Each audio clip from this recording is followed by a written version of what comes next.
So, you think marketing to kids online is all bright colors and catchy jingles, right? Well, think again. We're going to dive into the incredibly complex and, honestly, super high stakes world of children's data privacy. And here's the big question we really need to ask ourselves.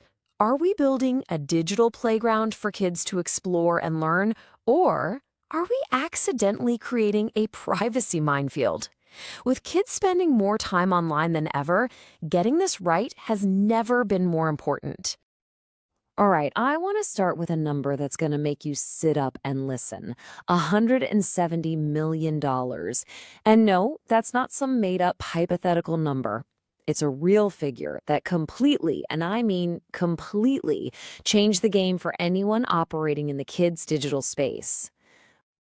Yep, you heard that right. That was the record-breaking fine that Google and YouTube had to pay back in 2019. The charge: they were illegally collecting data from kids under 13, all without their parents' consent. This case was a huge wake-up call. It showed everyone that the risks here aren't just theoretical. They are massive, and they are incredibly costly. And really, that gets to the heart of the problem, doesn't it? Trying to navigate this space can feel exactly like walking through a minefield. You take one wrong step and boom, you're facing huge legal penalties, your company's reputation is in shreds, and you're stuck answering some really tough ethical questions. So, to really understand the rules of the road here, we first have to get why kids' data is treated so differently from adult data.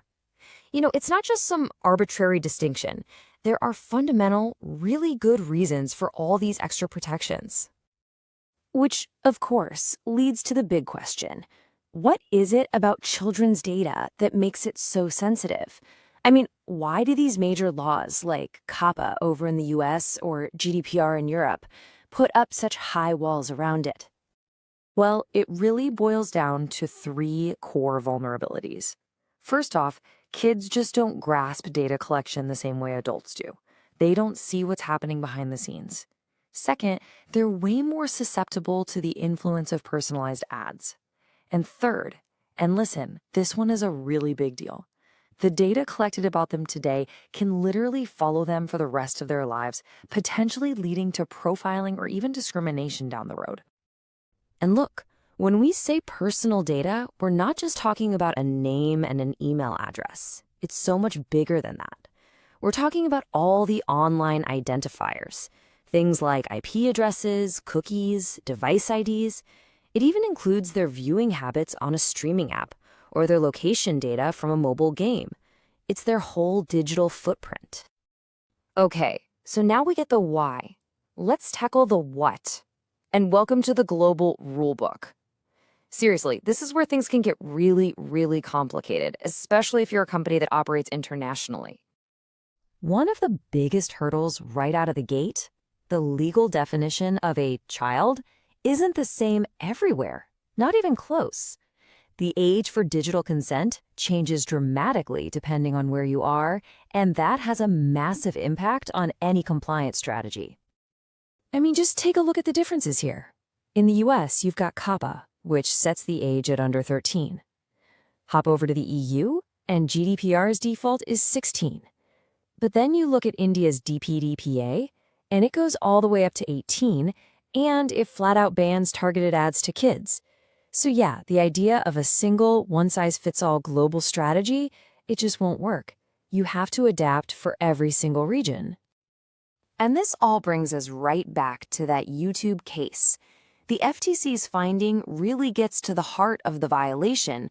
They said YouTube knew that tons of its channels were aimed at kids, but they kept using cookies to target them with ads anyway. It's pretty much a textbook example of exactly what not to do. Okay, so we've talked a lot about the problems and the massive penalties. Let's shift gears and talk about solutions. How can you actually create a responsible marketing playbook? One that protects kids and keeps your business on the right side of the law.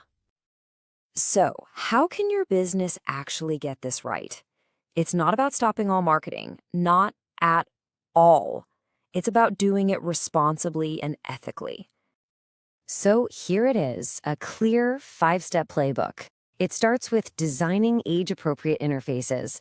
That means no sneaky dark patterns that trick kids. Then you have to get verifiable parental consent, which is way more than a simple checkbox. The core principle is data minimization. Only collect what you absolutely need. And finally, you have to empower parents with easy opt-outs and be totally transparent about everything. As we start to wrap this up, let's just zoom out for a second and look at the real bottom line here. Because this is about so much more than just compliance checklists or avoiding legal trouble. At the end of the day, the goal isn't just about dodging a massive fine. It's about building genuine trust with families. When parents feel confident that their children are safe using your product, that trust becomes your single most valuable asset, period. And this quote just sums up the whole ethical reason for these laws perfectly. Children aren't just mini adults online. Their unique vulnerabilities demand a higher standard of care from every single one of us. And that brings us right back to our opening question. So I'll leave you with this. Take a really hard look at your practices and ask yourself, are you building a safe, creative playground? Or are you, maybe even unintentionally, laying a privacy minefield? The answer to that question is going to define your relationship with the next generation. Definitely something to think about.